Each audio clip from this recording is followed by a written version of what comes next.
We have Found by Tems featuring Brent Fayez. Fayez? Well, Fayaz. pronunciations here on Audioface. We I, I try. I would say Fayaz as well. Yeah. Um, Fun track. Really like that. Uh, could you consider this trap and B or like on the border of it almost? It's like that.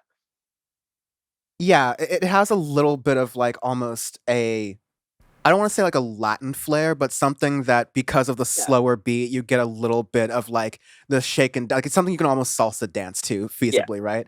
But yeah, it's a really interesting pairing. Not interesting in any like sort of bad connotation, but I think that I wouldn't have necessarily put Tim's and Brent Fayez together, but they go together like They go to very, very well. They yeah, complement each other quite well. yeah. I was gonna say peanut butter and jelly, but your boy's got that allergy, so I can't quite say I that. would But say you can't do generally, that, yeah. like peanut Um, butter and banana. Sean, you're allowed You can, that one. Yeah, I'm allowed that exactly. yeah. It's like pina colada for yourself, and not yours truly. Yes. I can Sean some pina colada sometimes. Anyways, Please one don't. of my members content. So Alter by Kehlani just kind of blew me away singles wise this week. I am genuinely surprised at how much I like this track because we went into her album. It was good until it wasn't last year, and we both really didn't like it production wise, lyrics, everything. That it was it fell flat, and we just didn't like it for multitudes of reasons. You can listen to our review last year, anyways, if you want to get the full context. Alter is a very, very good single. It was to me almost washes all of the crap that Sends. came out of the album last year, all of the sins exactly. I absolve you, and it's honestly a very good single. The production, everything, it feels real, it feels genuine. Like it's a fantastic track to come back into for this year. Really like it.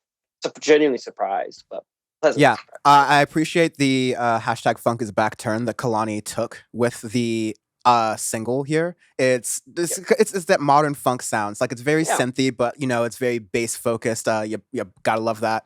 That is my bias. I will absolutely wear on my sleeve there. 100%. But no, it was just a really well produced track, and I'm very excited for Kalani again. And you know, I again like we talk about artists and albums, and some albums are like missteps ultimately, but that doesn't shouldn't take away from an artist's like breadth of work unless it becomes kind of continuous and they run for president and do lunch tomfoolery. But I think that Kalani's onto something here if she not just like sticks to this. I don't want like 10 songs of this per se, but I like that this sort of like direction, and I want to see her maybe do this sort of like old new kind of thing, like synth up some 70s, 80s Yeah. kind of things. Like Kalani on some Roosevelt beats. Hello? All right. We could do that. I would 100% be for that any day of the week. Last single, we have The Nowhere In by St. Vincent. Just for going over the single because the rest, it's like a little EP, but it's just a bunch of sounds and other little things. But we'll just talk about the track The Nowhere Yeah, In. I want to say it's Um, produced for I'm just going to like throw a dart at the board and say it's a Netflix show, The all right. Nowhere In or something like that. And yeah, St. Vincent got to do the track for it. So yeah, it's a full like kind of yeah EP thing. It has a lot of songs on it, but I think these are like interludes and things.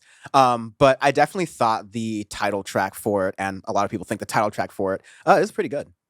Yeah, I thought it's enough deviation from Daddy's Home because the sound of Daddy's Home was like in that 70s ish capsule with a bunch of other different indie tracks and stuff, and we both really enjoyed it. That I'd even came say out like earlier this 60s ish year. sometimes. Yeah, but yeah, Yeah. There's a lot of different things in there. The Nowhere In is definitely different compared to that. It's more of like your St. Vincent you get in the mid 2010s era, but still pushing out her voice more and more as she gets older, as she makes more and more records. That's something that I feel is more prevalent in her music as she goes on, and it's something that I'm for as well because it's her voice is awesome when she goes full gas with it. It's a good track. I yeah. enjoyed it. I really like the sort of inflection she was doing with her voice. It's a very like kind of Mhm. classic da da da kind of thing. But it just sounds really nice when she executes it very well, as you're saying. And yeah, those Fits are our very well in whatever film thing, whatever we're throwing darts at today. oh, right. I was gonna actually Google that and be like half a journalist and actually say where that is. So yeah, the Nowhere In it's a movie, which Yes. I'm aware of, and yeah, I'm just trying to figure out like is it seen? Is it in actual theaters? Or like, is it streaming somewhere? or It's HBO IFC Max. Film. So like, oh yeah, it looks like you can like rent it in a number of places. Ah, Doesn't seem to get a lot of good reviews on the Roger Eepster, but it's all right. We move on. Um, yeah. but we're So here this to is review music, so yeah, this is why I do the plugs. This is why I do the plugs really fast. So yeah, we just said if you want to send us new singles, we love that. We will listen to it. We'll tell you how we honestly think about it.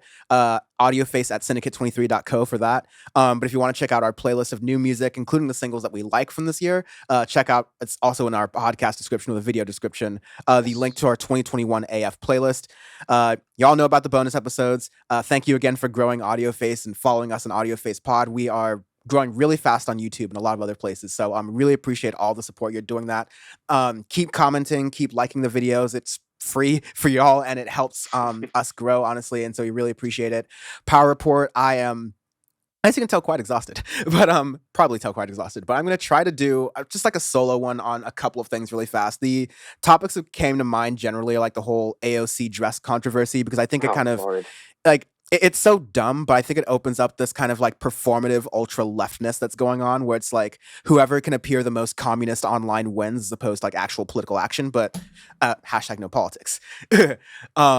Anyways, but power reports for that. I'll try to get that out soon. And thank you, Peter, for managing the audio that we get out Yes. at Dead Music Productions. That's Dead Music 666 on Insta.